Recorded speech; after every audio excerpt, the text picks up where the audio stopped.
শেষ ৬ যাত্রীকে নামানোর পর নেদারল্যান্ডসের উদ্দেশ্যে রওনা হয়েছে এমভি হন্ডিয়াস। নেদারল্যান্ডসের পতাকাবাহী এই প্রমোত্তরীতে আছে ২৬ জন ক্রু। হন্ডিয়াস যখন স্পেনের টেনেরিফ উপকূল ছাড়ছে তখন সংবাদ সম্মেলন করেন দেশটির স্বাস্থ্যমন্ত্রী। যাত্রীদের নিজ নিজ দেশে ফেরানোর কাজটি সফল হয়েছে জানিয়ে কিছুটা উচ্ছ্বাস প্রকাশ করেন তিনি। জানান ২ দিনে শতাধিক যাত্রী ও ক্রুদের জাহাজ থেকে নামিয়ে নিজ নিজ দেশে ফেরত পাঠিয়েছে স্পেন। সফলভাবে অপারেশন শেষ করেছি আমরা।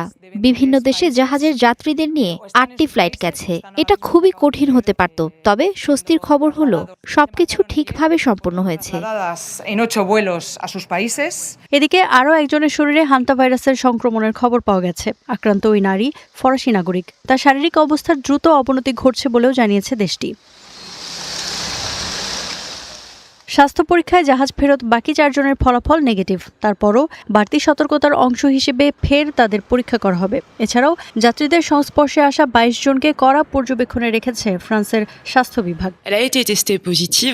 পরিস্থিতি অত্যন্ত সতর্কতার সাথে পর্যবেক্ষণ করা হচ্ছে। প্রয়োজনীয় পদক্ষেপ নেওয়া হচ্ছে। এটি কোনোভাবেই কোভিড-১৯ পরিস্থিতি নয়, কারো আতঙ্কিত হওয়ার কোনো কারণ নেই।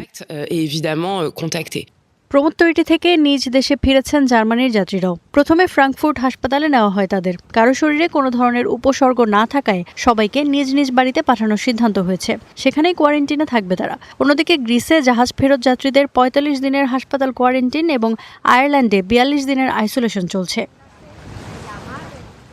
ইফফাতিরা, স্টার নিউজ।